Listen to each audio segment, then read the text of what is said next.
Welcome, ladies and gentlemen, to Saven's World, the gaming channel for the average gamer, by an average gamer. And today, I am going to take you on a tour of my main base for my main playthrough in 7 Days to Die. This is Castle Steel. Castle Steel has a 100 by 100 square area of pure steel walls, each with a tower on the corner. It is ringed in metal spikes, and every entrance has spikes guarding the doorway. Now, one thing I do want to show you, all of my entrances say, "Abandon all hope, Z's who enter here." Just a little warning to any zombies who might stumble my way that, you know, they might want to steer clear of my humble abode. So let's head on inside and we will take a closer look at this bad boy. Close the drawbridge, and this is the interior of Castle Steel. We will head over to the south side here. Every corner of my wall has a little observation tower. We've got iron bars up here that you can shoot through. But other than the iron bars, everything in this build is comprised completely of steel. But as you can see, there are towers on every single corner of the wall. And the wall is 100 blocks long by 100 blocks wide.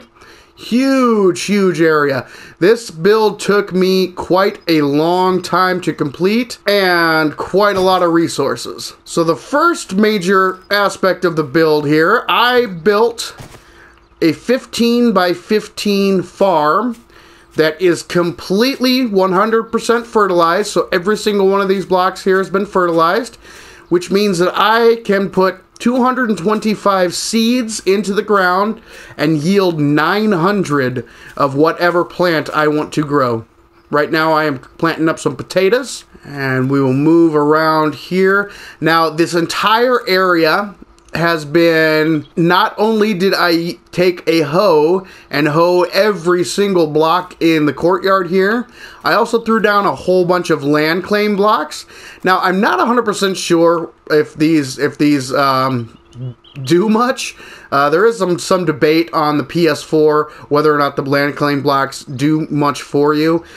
They are supposedly they're supposed to reduce zombie spawns, to keep zombies from spawning in certain areas, and they also increase the durability of blocks within their area. So I have land claim blocks over this entire area. I'll pull up the map here, and you can actually see them dotted throughout the entire castle build here. Alright, so the next thing we're going to take a look at is the Shop O Steel. This is my little parking garage. We'll take a look inside. We've got plenty of storage space. We've got a gas pump here for extra gas. Workbench here to work on my mini bike when it needs work, and then of course I've got my mini bike parked here. Got a lights all through it. It's nice and bright. Awesome little storage space for my mini bike. Now let's go ahead and head inside, and we will take a look at the inside of Castle Steel. Now Castle Steel is broken up into 2 levels. This is the main level here. First thing we will take a look at is this room here. This is my workbench room. So I have all of my storage for my main materials and a couple of workbenches. And it's pretty sparsely furnished in this room here. Eventually I am going to deck it out with even more furnishings. But every room has a ladder way to get up to the next room.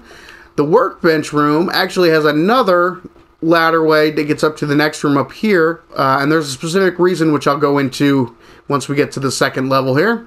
Alright, moving through, the next room we have is our kitchen. This is where we store all of our edible items, all of our medicines, that kind of stuff. We've got ourselves a little pool here, so we'll never run out of water. And then next to the sink, we have beverage coolers, refrigerators, plenty of storage space.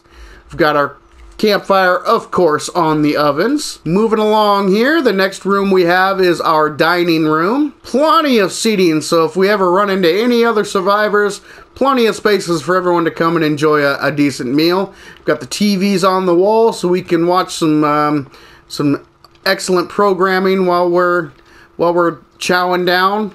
Although in the zombie apocalypse, I'm pretty sure the programming is going to be slim pickings.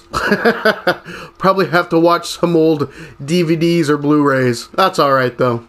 Beggars can't be choosers. You gotta do what you gotta do, take what you can. And this is our bedroom. So we have a little lounge area here where you can watch some TV and relax. This here is the bathroom. So we've got the sink and we've got the shower. We have the fancy toilet.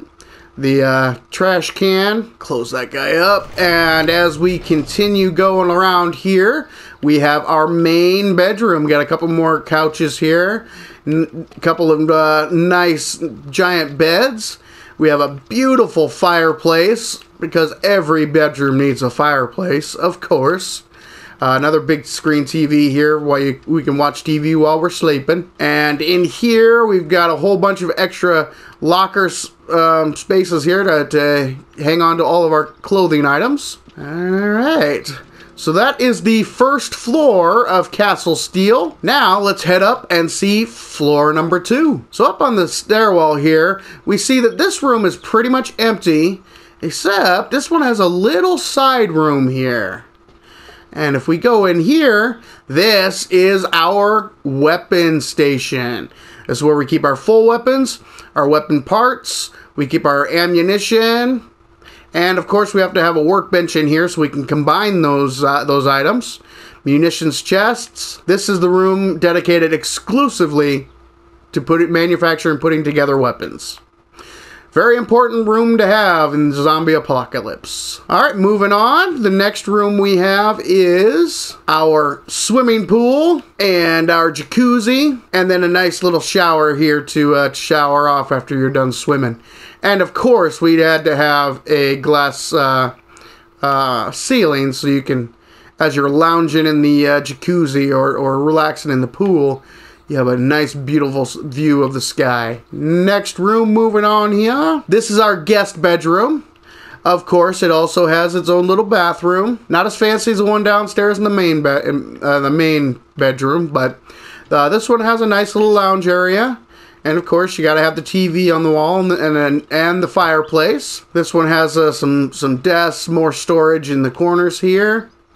And this also has a little office, so you can get some work done. And this fireplace is cool because you can actually, it's a dual-sided fireplace. Next up is our reading room. This is our lounge room. Plenty of couches and chairs, so you can sit down, grab yourself a couple of books from the bookshelves, watch some TV if you want. Another fireplace, of course. So yeah, nice little lounge room. You can watch some TV, read some books. We've got lamps here so you can read with a little light if it's at night. And that is floor number 2.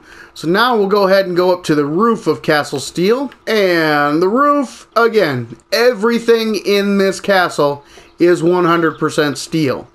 But of course we do have the land claim blocks all over the roof. This is the ceiling down into the swimming pool jacuzzi area. The skylight. And, of course, we have to have our observation towers on each of the corners as well. So, with the view distance up, you can actually see for quite a long ways around. So that is Castle Steel. But that is not all we have to offer. We're going to head back out to the main area here. And you will notice this guy in the floor. This leads to our horde base and our forging area.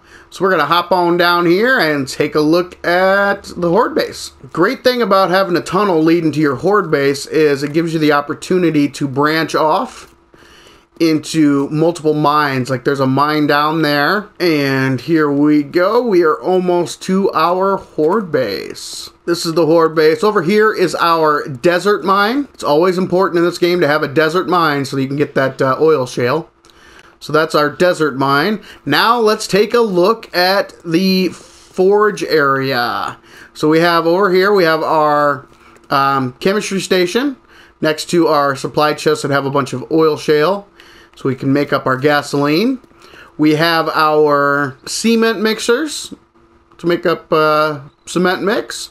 And we have what I call the wall o' forges. An entire wall of forges. That way we can, because this took a lot of materials, a lot of materials to build all this. I had to have these things going full blast for quite a while. Alright, so first thing we're going to do, we're going to head up here and show you the fall pit. So the entire base of this is steel, so that way when the zombies fall down, they don't normally die. They usually break their legs, but they don't die. So we got the spikes on the bottom, and then we have the pit here. This way you can also loot up the zombie bodies after they fall in and you finally finish them off. So this is the fall pit. Now I have to give credit where credit is due. I actually learned this design from a fellow YouTuber by the name of Skippy0330. He's the one who actually came up with, I don't know if he came up with this, but this is where I got this design from. It's pretty close to one that he made in one of his videos, and I liked it so much, and I'm like, you know what? I think that would be the perfect horde base for Castle Steel. So now we'll go ahead and go on inside. There we go. And now the whole thing isn't steel. So there is like the concrete here. But I felt that was, making these into steel would be a little overkill. It's a little unnecessary. The most of the tower is steel.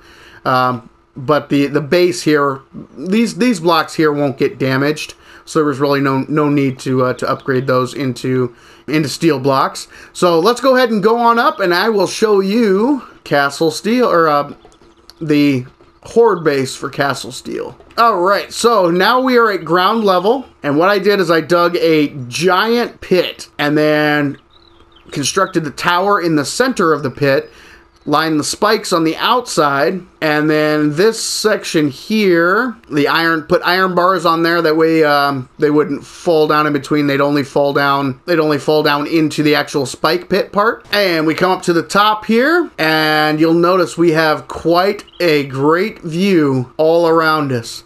So all you do on Horde Night, you perch yourself up here, figure out which direction they're coming from. We've got the spotlights all around to give it a little extra light. And you sit up here with your sniper rifle and pick them off one by one. We've got the iron bars here that protects against cop spit. The iron bars down here to protect against spider zombies trying to climb the tower. But this is 100% secure. I have, as you see, it's day 118. I have faced multiple Horde Nights using this design, and I have never had a problem. It can get a little boring after a while, because all you're doing is just sitting up here and sniping them with the sniper rifle. But honestly, it's still not too bad, because, I mean, you still get to kill zombies, so there's nothing wrong with that. Yeah, so like I said, we've got the spotlights all around, and we're up high enough that we can see for quite a distance. So during Horde Night, you can spot them coming from quite a ways away, which makes picking them off easier. So let's head on back down. We will head back to the house. There we go. We will head on back. One really cool feature of the tunnel here is our hatch elevator. These things are really cool. So all you do is you put a wood plate on the bottom, build hatches every block all the way up to the top, open up the bottom hatch, hop in, close it, and boop, there we go, all the way back up. So that, ladies and gentlemen, is Castle Steel. Abandon all hope, Z's who enter here. And that, ladies and gentlemen, was Castle Steel. I do hope you've enjoyed this tour video. This took a lot of resources and a lot of work to get done. But it was worth it. Saven here saying thank you, ladies and gentlemen, for joining me in Saven's World. Please like, share, and subscribe. Leave a comment below with any thoughts, questions, or feedback. And remember, the average gamer is always king of the hill on the bell curve.